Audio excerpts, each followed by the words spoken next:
Welcome to Super Talk, the podcast that scratches your superhero itch. Just two suburban dads nerding out over superhero stuff on the small screen and the big. Buckle up, people. Enjoy the ride.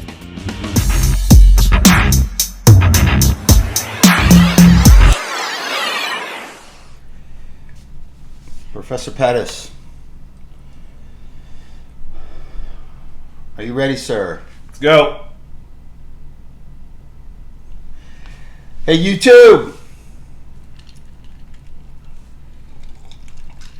Like a gentleman as always. Professor Pettis, ready? Yes, sir. In 3. Welcome to Super Talk, the weekly podcast dedicated to news and reviews of comic book media on the big and small screen. This is episode number 74. I'm your host, Brian Professor Pettis, and with me, as always, is my illustrious co-host, Titanium Tony Estrella. Titanium. Professor. Beautiful weekend. It was absolutely gorgeous. I did not get to fish, but you got to golf, so 1 out of 2 ain't bad. Yeah, really great. How'd the tournament go? You had member guest at ICC, the International Country Club? Great tournament. Friend of the show, Greg Vire, and his partner Darren. Won their flight. Yeah, I was in their flight. Got to spend a lot of time with them this weekend. Both great dudes, as you know. And we had a lot of fun together. And they played well and won our flight. As a matter of fact, I'm sure they were cheating. But but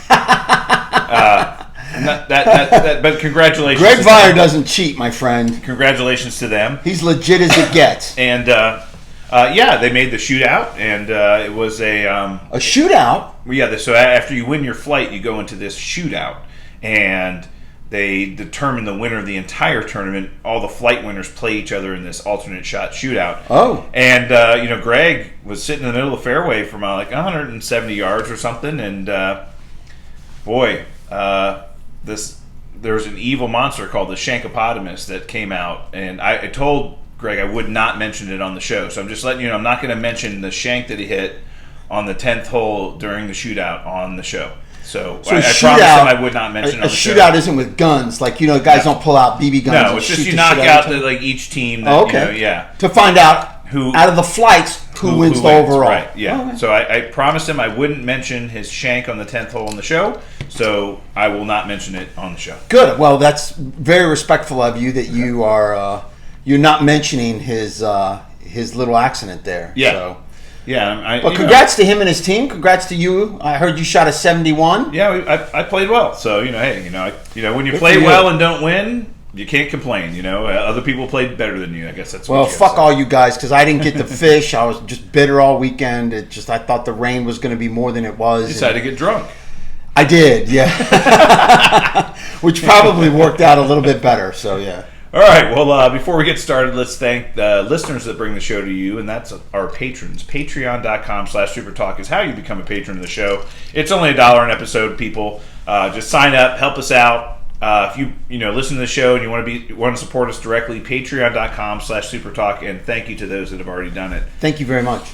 Well, let's jump right into the review section. We've got some stuff to talk about this week, and primarily I wanted to start the show this week by reviewing the new Disney Plus series that premiered this past week, and that was Ms. Marvel.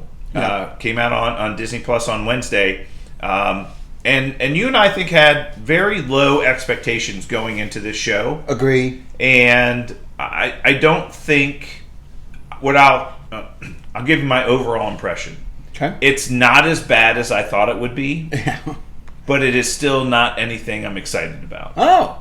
Okay, I agree with you. It's not as bad, or it wasn't as beboppy as I thought it was going to be, and but still, it was way better than I thought it was going to be. Yeah. So I was very pleasantly surprised by it, and I'm actually interested to see where it goes, where I wasn't before. It does have the potential to get a lot better. Yeah. And the one thing I did really enjoy, there was a ton of Marvel Easter eggs and MCU Easter eggs throughout the entire show, not just mentioning, Thanos and the blip and, the Endgame battle and the Battle for New York. I mean, there were so many things in the Avengers. I mean, we'll get into Avengers Con and all the things that happened there. But I mean, there were so many Easter eggs, and I think that's one of the luxuries. They're using this kind of teenage television show to kind of explore the MCU through teenage eyes. I think is what it's looking like. Coming of age story through a young kid, high school girl who is one of the cooler parts of this. She is an absolute Marvel fanboy. She is a huge fangirl. I guess the fanboy is a term that they call people that are really into the comics, and so gender agnostic. Okay, well, we can say fangirl if that's okay. But yeah, she's an absolute geek, and she's a huge fan of superheroes, which is awesome. I liked it more than I thought I would. It's definitely skews to a younger crowd for sure. But some of the things that I really liked about it is the way it was shot, the cinematography, the Scott Pilgrim type of graphics, and the way it's shot is amazing. I thought that was really cool. When they're texting each other and the texts like show up in the stars on her ceiling from the lights, and when Bruno's walking through the streets and they're texting, and like signs in windows are showing up as what he's texting, and graphics on the street. I thought it was really cool. I thought that was done very well, and was probably the second thing that I really liked about the show. Yeah, and Greg mentioned this weekend, he's like, I watched it. He says, what you guys said is absolutely true. We are not the target demographic for this television show. No, but that being said, and I felt like it kind of resonated with me more than I thought it would. She's an absolute doll. Who is? Kamala Khan, Aman Vellani. Nailed it. Of course I did, because I listened to somebody on YouTube say her name 50 times. But yeah, she plays Kamala Khan. She's adorable. She's a great actress. I actually felt like I was engaged in her character.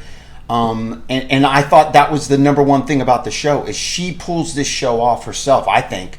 But I think she's got a very bubbly personality, and her and Bruno together, I think, enjoy that about each other. They both have a very good personality.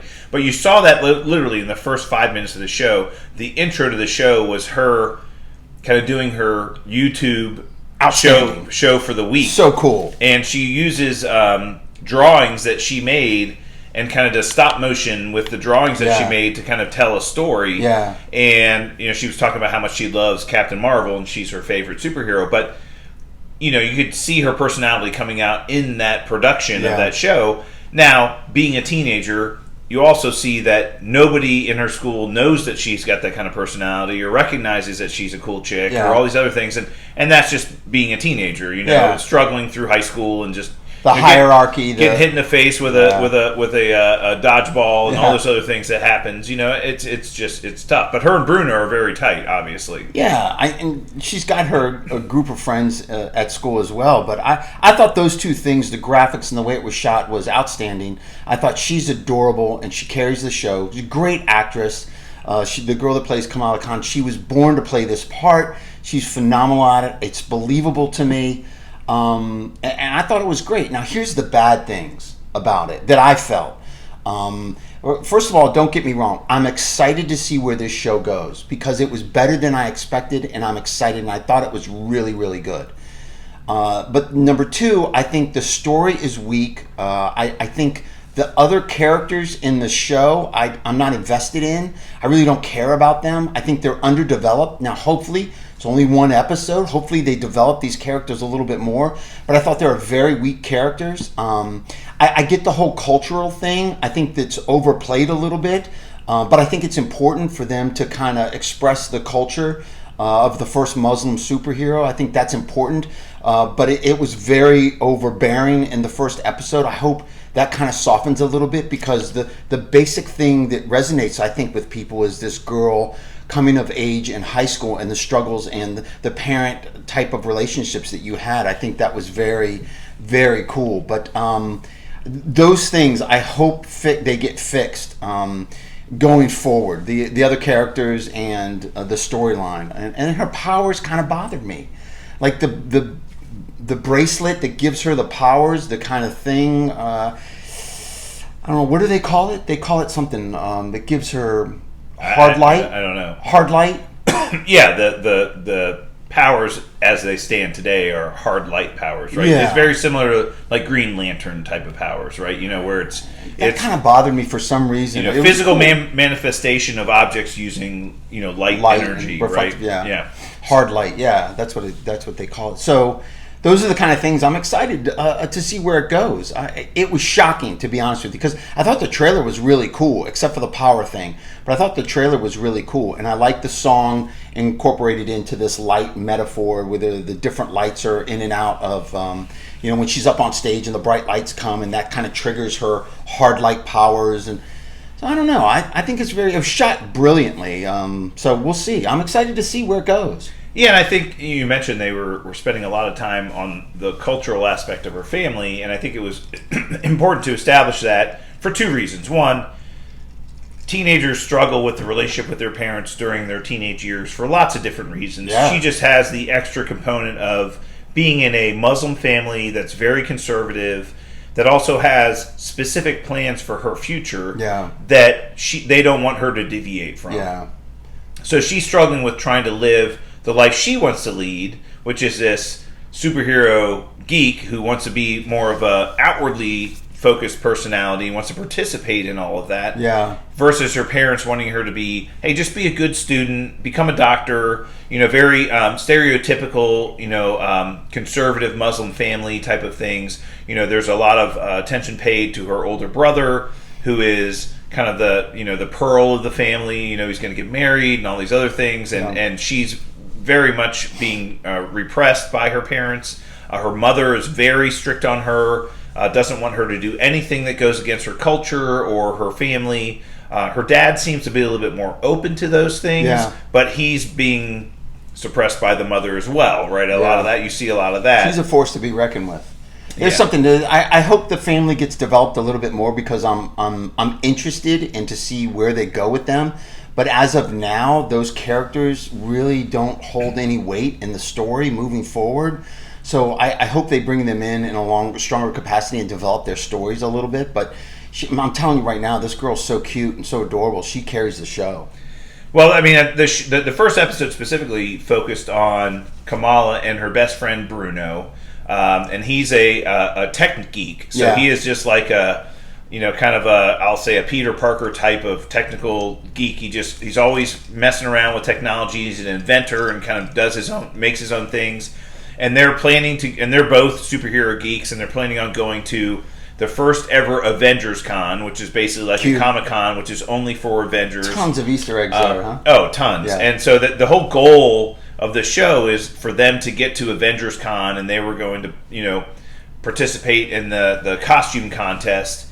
And he was helping her make her Captain Marvel costume, which is her favorite superhero, so that's what she wanted to go as.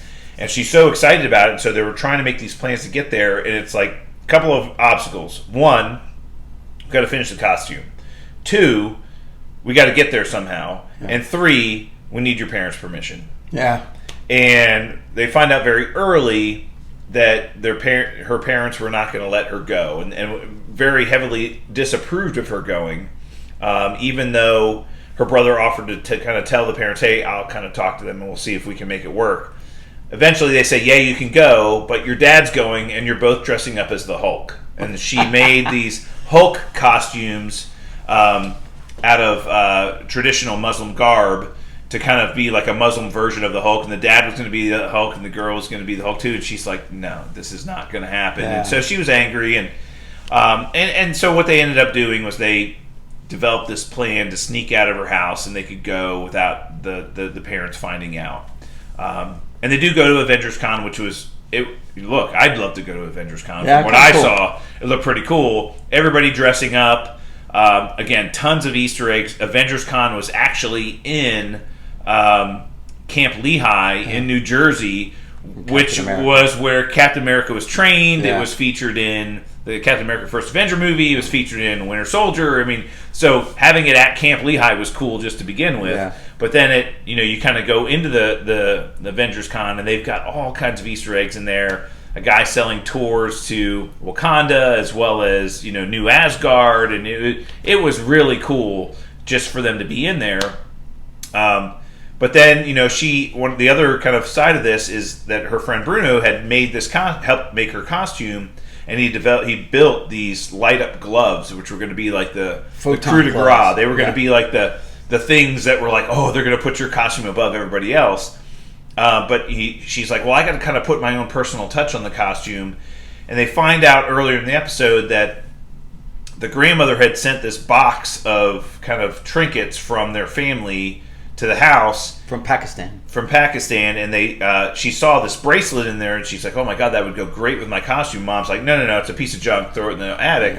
And she ends up grabbing it, and lo and behold, when she shows up at Avengers Con for the costume contest, she forgets the gloves that Bruno made. She dropped them in the bathroom. When she was getting dressed. But she put the bracelet on, and that's what gave her these powers. Like, this wave of energy, rushed over her, and, these, lights started coming out of her hands, and then, of course, everybody was like, wow. There's a cool scene there when she first puts it on. She kind of falls backwards, and she kind of falls all the way through the floor into what looks like another dimension, and there were a bunch of different characters there. It was very reminiscent of the other dimension of where Black Panther goes into, and all the Panthers are up in the tree with their eyes lit up. The ancestral plane? Oh, it's such a beautiful place. Yeah, it was kind of like that, and there was a lot of people there with glowing eyes, and then she kind of checks it out for a second, and then she kind of falls back into Avengers Con, and I thought that was a cool little get up. And there's obviously some kind of a huge Easter egg there, whether that's ancestors of her or other jinns, if that's what she ends up being, or other Inhumans, if that what she's going to be. So I thought that was kind of cool. Yeah, and her powers end up being displayed during her costume contest, which everybody's like, wow, no, she's going to win. But then it also knocks down... She destroys the place. They had a giant Ant-Man head on the ceiling, which falls down eventually, and then it releases Thor's hammer, which was hanging from the ceiling, and it knocks one of the girls from her high school up and everything. But she has to use the power she has now.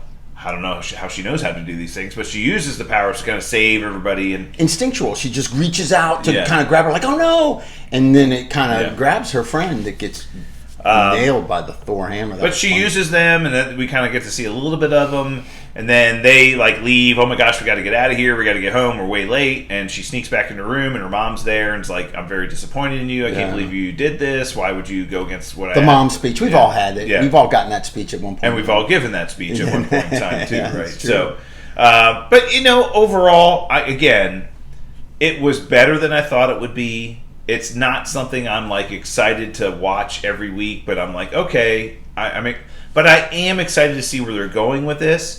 There's a ton of potential. We know this character is going to show up in the future of the MCU. We know this. We think this character is going to be in the Marvels movie in the future.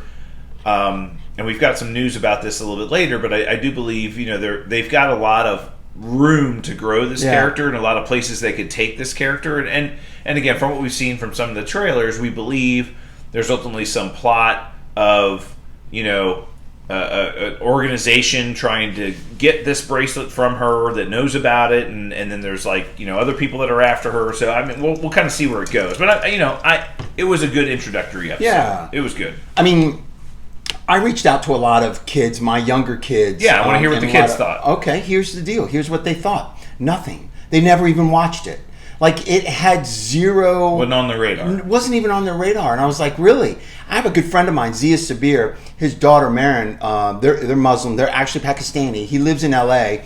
And I reached out to Marin, his daughter, and was like, hey, did you watch Ms. Marvel? What's your thoughts? What'd you think? And she was like, nah, I didn't really watch it. And I'm like, damn, okay, you were like my in. You were like the target audience for this show.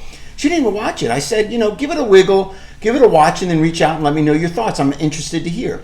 Gavin Klingham, huge fan of the show, awesome kid, up in New Jersey, big filmmaker, basically said the same thing I did. He reached out to me. He said, I did watch it. I didn't know these two directors, but they were amazing. They're great filmmakers. The way they shot this thing, because he's a huge fan of Scott Pilgrim, And he was a huge fan of that show and said that he loved the way it was shot, the graphics, everything. He thought she was amazing too, born to play the part, blah, blah, blah, blah. And he really dug that aspect of it, and he's excited about it.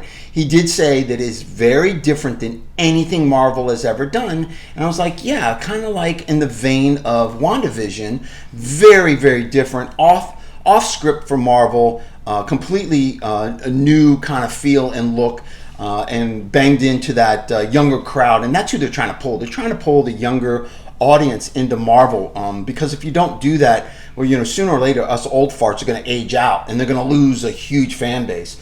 So they're trying to pull in younger, which I get, is understandable. And then that's what he said. So he kind of dug it. He thought it was really, really good. He liked it more than others. But, once again, he's kind of that demographic they're going for. And it was kind of just, I was very interesting that none of these other younger kids saw it or watched it. It's not even on their radar. It just doesn't have the hype behind it. I think, we'll see.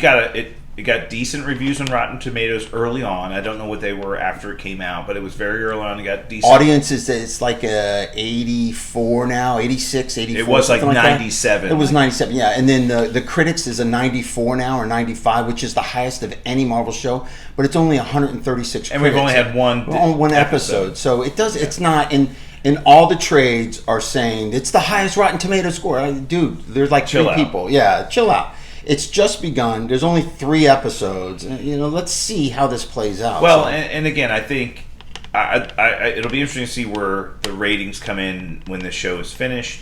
Again, you and I are not the target demographic. I think a lot of the core Marvel fans that are in their 30s and 40s and 50s may sway away from this a little bit. They'll watch it because it's on, not because they love it.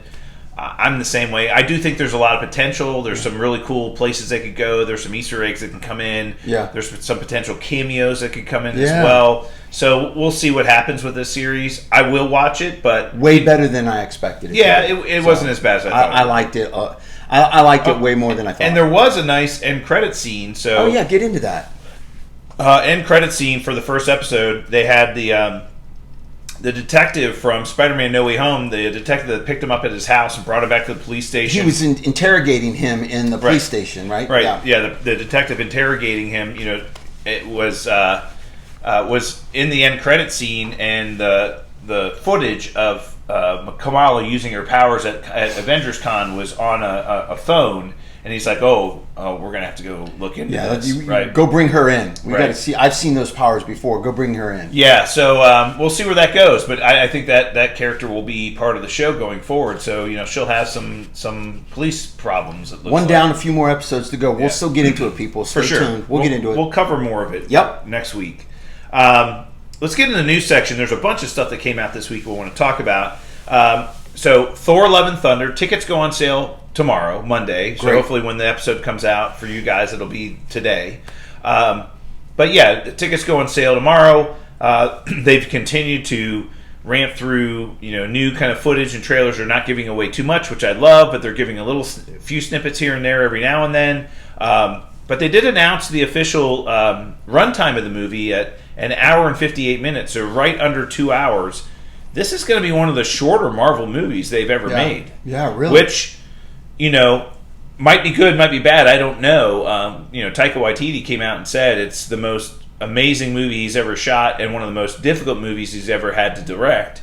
And he's very proud of it. And I anticipate great things out of him, knowing how much you and I both loved Ragnarok. But under 2 hours. So this movie will be kind of shocking. I didn't see that hit and run movie, right? Yeah. Mm-hmm. Still big praise for Christian Bale as one of the most outstanding performances. So that I can't wait for that movie. We'll see. And I do like the way the trailers are portraying him. We see him early on. He kind of looks like Christian Bale. And then later on, he gets more and more disfigured. And there's more black goo in his mouth and everything. It seems like the Necrosword kind of takes hold of him as the movie moves on. So, we're contemplating at what could happen. But I'm really excited for this movie. Yeah. I really think that this is going to have some good effects on the MCU going forward, so we'll kind of see. we did get an announcement from Sony that they're releasing a new version of Spider-Man No Way Home in the theaters this September. They're calling it the Spider-Man No Way Home More Fun Stuff version. So it's the movie with all of the deleted scenes and extra footage baked into the single movie. So every scene is kind of extended out. You get more scenes of Spider-Man and all the Spider-Men together. Kind of put together in one theatrical kind of cut. Okay. So this will be a 3-hour movie, I think, in the theaters. But will it bomb like Morbius re-release in theaters? Well, that was just a stupid reaction to a stupid meme. But no, but I think look, this movie killed it in the theaters, and to bring it back in the theaters in September, probably a good time to do it because there's not really much else going on. And hey, I'd go see it again in the theaters, especially if there's some new footage. If there's some new stuff, yeah, right, definitely. Why not? Right. So hey, they want to get over that. Maybe they want to try to crack that top 5, and maybe this is a way for them to do it. So who knows, right? As long as it's not a money grab and it actually delivers new content to the audience, I'm okay with it. Yeah, me too. Yeah, who cares? We got an announcement from Marvel that they have a Thunderbolts movie in development. Let's go. Jake Schreier is going to be directing a Thunderbolts movie, and I believe the writer who wrote the Black Widow movie has been tasked with penning the movie and writing the script.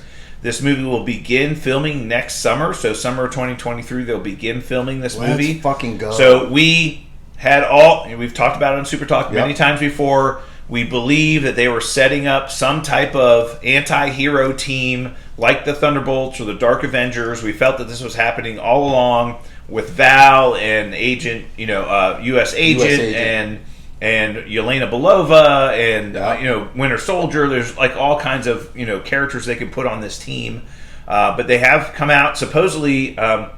Jake Schreier went to Marvel to pitch the idea directly to Kevin Feige, and he loved it. Yep. And he said, "You got it, green light." So, I mean, kudos to him for having the balls to say, "I've got a great idea for a movie. I'm going to go into Kevin Feige's office. I'm going to pitch him on it." And he basically bit and said, "I want to do it. Let's go." Like greenlit it. Yeah, it was awesome. Yeah, I'm excited for this. I think it's going to be kick ass. And I think part of the reason for this, and I'm hoping this is true, that maybe some of the things that are happening in the MCU between now and when this movie comes out affects or gives reason to the fact that a Thunderbolts team makes sense. Yeah, right. And if following the Thunderbolts story in the comic books, it happened at a time in the comics where the Avengers weren't around. And the Fantastic Four wasn't around, and a new superhero team had to come about to kind of fill that vacuum. And the Thunderbolts were created because of that. And we didn't know for many months that they were actually villains and not heroes on this team, and so that was like a really cool thing. So we'll see where they're going with this. I'm really excited about it. I mean, the fact they're making this movie is super exciting. So give me more Zemo. Oh my god, dancing Zemo. If Citizen V is the leader of the Thunderbolts, and then we find out later it's Baron Zemo. That's just even better. I think it's set up beautifully. Now, William Hurt, the actor, has passed away. God rest his soul. And he is Thunderbolt Ross, General Thunderbolt Ross, who in the comics eventually becomes the Red Hulk. How do you feel that? I mean, that'll be interesting. But the Red Hulk wasn't in the Thunderbolts. So the Red Hulk was part of the Dark Avengers, which is a completely different team. So he was never on the Thunderbolts. So that whether they wanted the Red Hulk to be part of that or not, I think they teased very early on in the MCU the concept of a Red Hulk character. They did use the Thunderbolt Ross character, and there were some deleted scenes from some of the earlier movies that showed him saying, "Hey, I should be the one that has this power. I'm the one that's got all the, So they can do something similar to what they've done with other characters. They can bring the Abomination in. Or they can have the Red Hulk be somebody else. It doesn't need to be Thunderbolt Ross. You don't have to go directly with the comic book story there. They've deviated from comic book history for many different reasons in the past, so why not make it somebody else? Cool. So maybe they do that. So we'll see what happens there. We got an announcement from Disney that they're doing a D23 Expo. So we talked last week about the Disney Plus Day, which will be fronting this event. So we're going to get a Disney Plus Day, I think, a couple days in advance of this event. D23 is Disney's big fan expo. It's their kind of exclusive event for all of their fans. We can buy tickets to that if you want to go. Titanium, awesome. It's in Orlando. Let's go. Yeah, let's go. I am a D23 member, so we can get tickets anytime you want. So let's go to D23. But anyway, they're doing a D23 Expo. They've announced it's going to be Saturday, September 10th. This is their big showcase. And for Marvel, yep. For Marvel. So in the D23 episode... Which, by the way, is sold out. Well, and 3-day tickets are sold out as well. So we have to pull some inside strings, wink, wink, nudge, nudge. We know people. Got it. Right. But D23 is going to be the entire Disney showcase, but they're doing the Marvel portion of this on Saturday, September 10th. They're going to have celebrity guests, they're going to have exclusive footage, and they're going to be making announcements all about upcoming projects. So this is going to be their big announcement Let's day. go. And it's the first time in person since COVID, back in 2019. Right, the last time we got this was that video reel that Kevin Feige did in front of the green screen, talking about all the projects, right? So, yeah, this is going to be huge. I think if we don't have any knowledge of the future of what the MCU is doing right now, we kind of have a limited knowledge up until about the middle of next year. But we'll find out everything that's happening through the end of next year and 2024 at this event, probably. Maybe one episode we can kind of speculate on what they'll be announcing. Sure, yeah, right before the event. It would be great to do that. And kind of in the same light, you heard some rumors about Comic-Con, right? I heard that Disney and Marvel were going to pass on Comic-Con. It's just a rumor right now, but I hear, just like DC, how they're doing the fandom kind of thing, DC, and now Disney is doing the D23 and the Disney Plus Day. I hear that they're going to pull back from Comic-Con, which would be devastating. It would be devastating to Comic-Con to begin with if one of their biggest properties, and by the way, two of their biggest properties, we're talking about Marvel and Star Wars backing out of Comic-Con, which is one of the two of the hugest presences at that conference ever. People go there dressed up as Marvel and Star Wars characters all the time. Yeah. For them to back out is huge, and a huge devastating blow to Comic-Con, and frankly, I'd be shockingly surprised if they didn't send anybody in to do anything. That would really surprise me. If they're going to do something, this is in July, right? So, and they've already announced things that they're doing in September. I don't think they want to take away from their D23 day, but at the same time, how can you alienate an entire community that's basically been developed around your content? Hey, listen, we know you love Comic-Con. We know it's a huge event for everybody, but we're doing our own thing now, so come to ours. That's sold out. Yeah, that makes sense. Yeah. So, I don't know. I'd be not only disappointed but in Marvel, but also disappointed for Comic-Con. I think I have a love-hate relationship with Disney right now. It's a give and take, a very love-hate. My daughter works there, and she has a love-hate relationship with it too. So, yeah, she's having her own struggles. But hey, she's working long shifts and busting her ass for Disney. That's what she's doing. All right, well, let's jump. Oh, we got one more thing. I mentioned this earlier.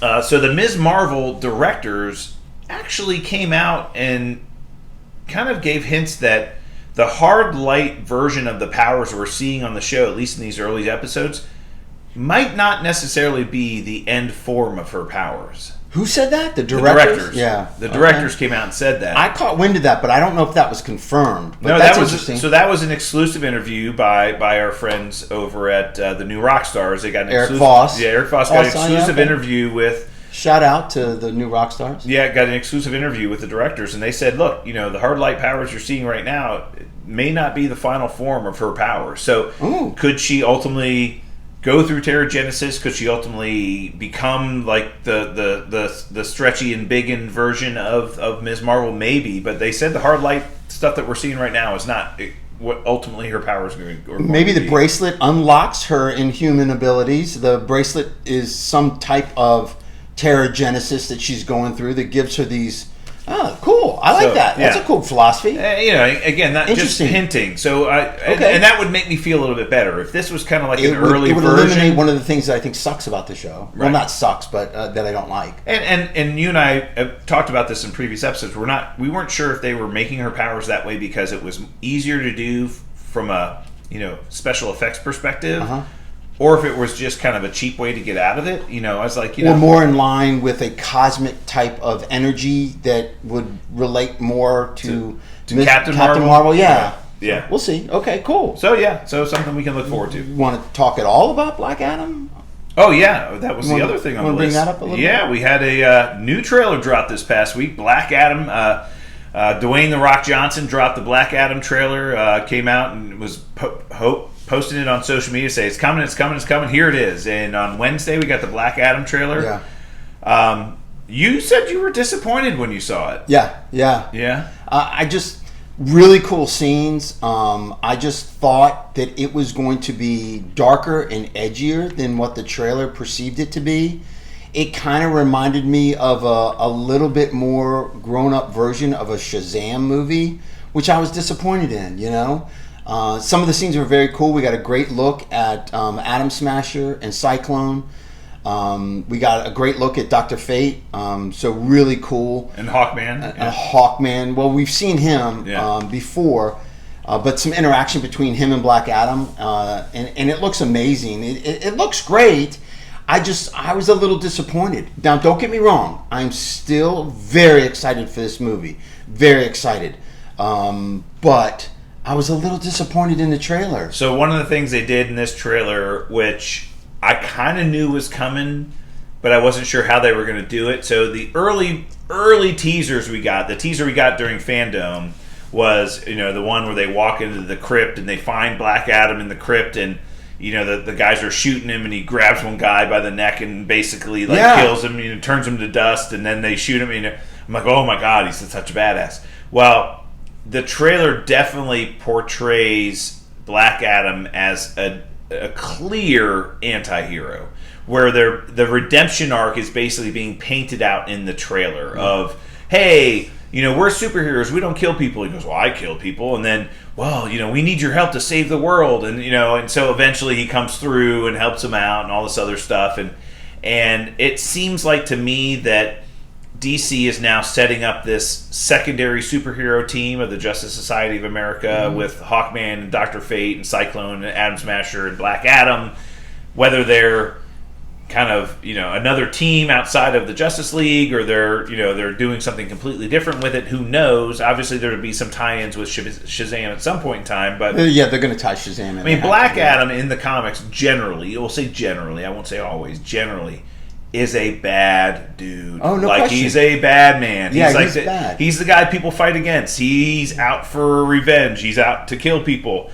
And they painted in this trailer, they softened him a little bit. The Black Adam character as a, potential hero, and that's going to go through this redemption arc in the movie. And I'm like, okay, well, of course you are, because Dwayne "Rock" Johnson's such a big star. You don't want to people to hate him. Yeah, I guess. But still, I mean, but again, why not? Here's my thing about this whole thing, and I don't. Who knows where they're really going with this? But why not have an incredibly charismatic, likable villain? Why not have somebody that's just a bad dude that you have to fight against? Loki? Right. Yeah. But, well, Loki's good and bad too. So, I mean, he's not a good example of that. But, no, like a Doctor Doom type of, level of character that, oh my god, this guy's a bad dude. We need to come together to fight against him. And some people root for the bad guys. I mean, if you watch professional wrestling, there are heels and there are heroes, and a lot of people love the heels. They love the guys that are bad dudes, and why not have a lot of people loved Thanos, right? Yeah, Thanos was right. Yeah, right. Yeah, but why not have a likable bad dude? I just don't know why they would. It looks softened him, and again, it's the same thing they did with Venom. I just, again, Venom for so long in the comic books was just the worst villain ever, and it was the guy that Spider-Man had to find a way to defeat. And then they start the movies with him as this, he's the lethal protector, and I'm like, come on, dude, Yeah. I get it. I'm telling you, that's what I was a little disappointed. Still excited for the movie. Don't know the whole thing, where it's going, but you're right. You nailed it. I was hoping for him. When he took that guy and crushed him and electrocuted him, and he turned to dust, and then they're shooting at him, and I thought it was going to be more like that. I would have loved nothing more than this movie to be about the Justice Society, Dr. Fate, Cyclone, Atom Smasher, Hawkman, having to go after Black Adam and take him down because he's so bad, and for him to, at the end of the day, Black Adam win and beat them all. and destroy them all, and then that's the next big bad that the DC universe has to go after. Why not make that the movie? Right. Okay. I don't know, but it seems like that's not the direction they're going. No. So, all right. No, he's going to be an anti-hero. It's very clear. I thought it was a little, I don't know, a little schlocky. I wanted it to be a little edgier and darker. That's all. So. Well, this comes out. Movie comes out in October. Is that when it's coming out? Yeah, I believe. Right. So yeah, we'll get to see it this fall. It'll be great. Cool. All right. Well, let's jump into our topic of the week this week, and that's always brought to us by our friends over at Studio GG Studios, home of the man band Corn on the Cob. Our friends. Corn on the Cob. Love those guys. Thank you. Friends from the South with the big mouth. You know how to make the music. Go visit their YouTube page. We always put a link to it in our show notes, so go check them out, please. Let's jump right into one of our favorite topics, frankly, is reviewing episode 4 of The Boys. Holy shit. I mean, just gets better and better. I mean, I thought after episode 3, I was like, all right. I didn't even watch it till yesterday, because when it first came out, I was like, episode 4 is going to be a filler episode. I know it's going to be a filler episode because that's what they do. They blasted us with 3 hot episodes, just absolutely spectacular. And episode 4 is going to be a filler. Boy, was I wrong. Woo. This was a doozy. I don't think they could do a filler episode if they tried. There's just too much crap they got to go through. Wow. This is awesome. This episode really got into the fact, so we saw in the first 3 episodes, was really the revelation by the boys that Victoria Newman was not only a soup, but she was working directly with Stan Edgar and Vought, was his adopted daughter, for all intents and purposes. And so the gloves are off now. Huey goes back and says, Butcher, you were right. I tried to do it the right way, and it didn't work. The only way to do this is your way. And Butcher's like, it's about time, mate. Yeah. So Maeve gives Butcher some compound V23, which gives him superpowers for 24 hours. So and he used that in the first 3 episodes to take out, what was the guy's name? Gunpowder. Yeah. Killed him. But yeah, so they Butcher basically says, hey, I've got a plan. We got to find this weapon. So we heard about in the first 3 episodes that there's this weapon that the Russians were developing to potentially take out superheroes, right? And Butcher's like, well, this might be our chance to take out Homelander.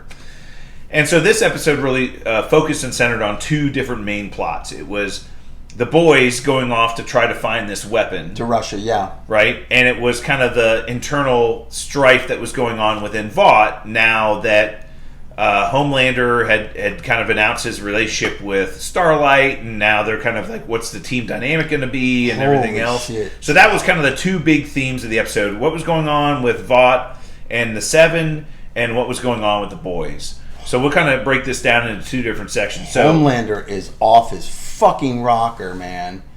It's incredible. Watch that storyline. How invested are you in these characters? Like, I don't want any of them to die, even though they are, but they so quickly develop a personal feeling with these characters that you're, like, invested in them. And then all of a sudden, it's like, oh, I can't believe they just killed that guy. Well, Huey and Starlight, obviously are in a relationship.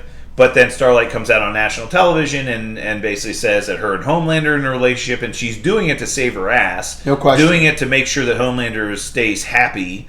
And she has this conversation with Huey of like, hey, look, it's just temporary. I'm just faking it to make it, all this other stuff. It's not really happening. And then Homelander walks in and, basically threatens to kill Huey right in front of Starlight. And she's like, if you touch him, it's over. I'm leaving, and all my points are going with me and all this other stuff. All my rating points are going right.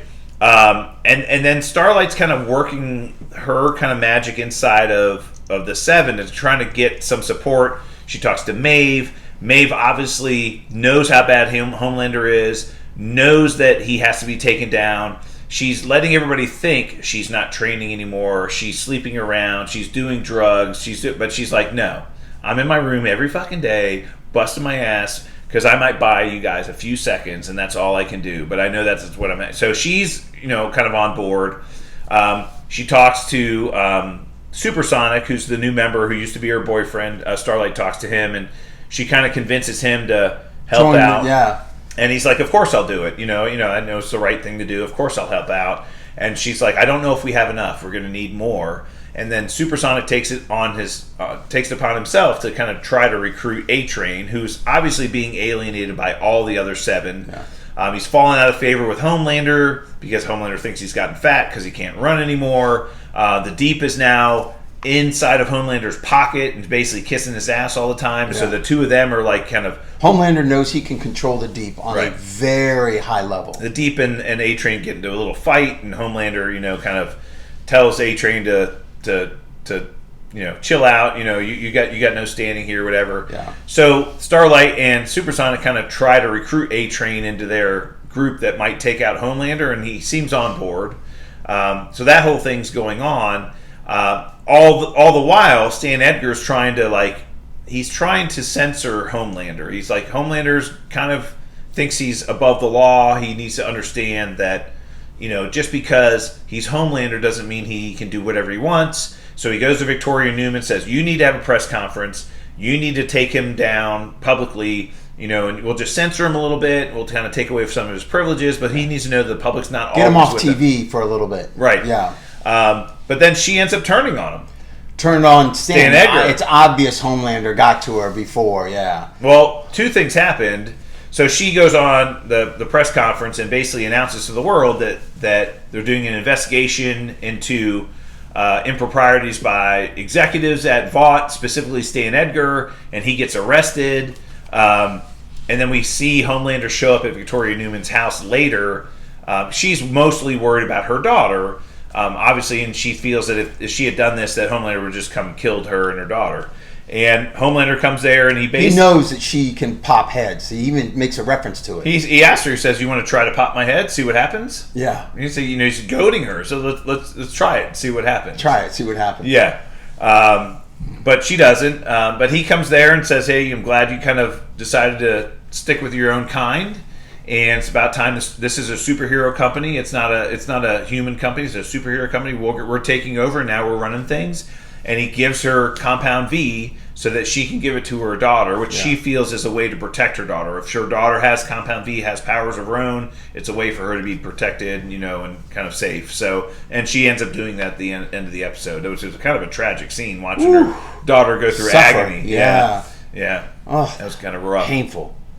But so that was that kind of side of things. And so at the end of the episode, Stan Edgar does confront Homelander, says, "Hey, you think you're in control, you think you got everything now, but we'll see what happens. We'll see where you go, because ultimately..." without me standing in the way of, or protecting you from the things that you do, we're going to see what people really think of you without me. Right. So good luck. Yeah, good luck with that. We'll see what happens. Yeah. So that was that side. The boys' side was equally entertaining. Butcher convinces Frenchie to make an introduction to his old boss, Nina, who seems like a pretty badass Russian chick. Butcher pays off all of Frenchie's debts and says, "Hey, I need your help.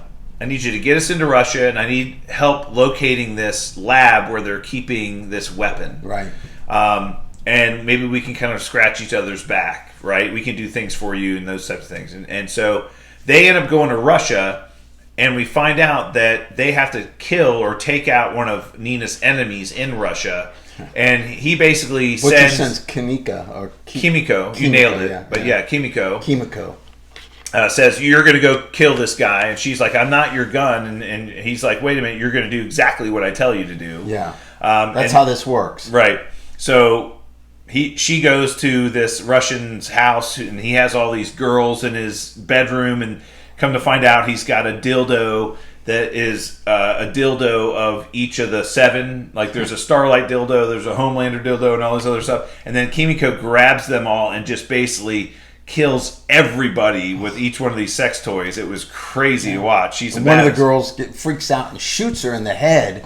And then it was kind of like a Wolverine moment where the bullet kind of just disappears from her head and she comes back because she's got that healing power. Well, I think they did that on purpose to kind of show her healing power, that she can come back from a gunshot to the head. That's how badass she is. Yeah. She's not only a badass and strong and has all these powers, but you can shoot her in the head and she's not dying, right? Yeah. But Black Noir, I believe in one episode early on in a different season, kind of cut her up pretty bad, like gutted her at one point, and she healed up from that. Yeah. Yeah. Yeah, that was pretty badass too. But so they did that to show her powers, but then she felt really bad for the girls who were like, they were basically sex slaves for this guy. Scared of her. Yeah, and she convinces Frenchie, she's like, look, we'll do this one job for Butcher, but I want to be done. I want to get out of here. And they've agreed, yep, when we're going to do this one job, and we're going to go to Marseille, we're going to run off together, we're going to be happy together, right? So that's what's going to happen. Well, they go off and do this job. They go to this lab in Russia. They infiltrate the lab. They find, in this lab, they've been they're using something to experiment on living animals, and there's only one animal left in a lab in one of the boxes, and it's a hamster. And this is a complete comic book Easter egg. This hamster's from the comic books, but it's bouncing around inside of this, breaking the glass. It's box, like super and they're like, strong. holy crap! They're like, this hamster's going nuts. The alarms go off, and all the guards come in, and Butcher then is forced to use his powers to kind of help save them. And then we find out that the other thing we didn't know, that Huey knew that Butcher had been using this V23. And asked for some of it. Giving himself powers, and Butcher's like, no, it's a curse, it's not a blessing, you shouldn't be forced to do this, it's terrible. Well, then we find out that Huey took it himself, and he has superpowers now, and he can teleport. It's funny as shit, because not when he teleports out of his clothing. So he has the power to teleport from one place to another, but it's a complete teleportation of his body without anything else that he has on him. So he does show that off in the show. But the two of them are able to kind of take down all the guards, and then they open up this capsule that they feel is where the weapon is located, and they find Soldier Boy there. Yeah, Soldier Boy, big reveal. Yeah, very similar to the Winter Soldier, Captain America, frozen, completely being, kind of contained inside of this capsule.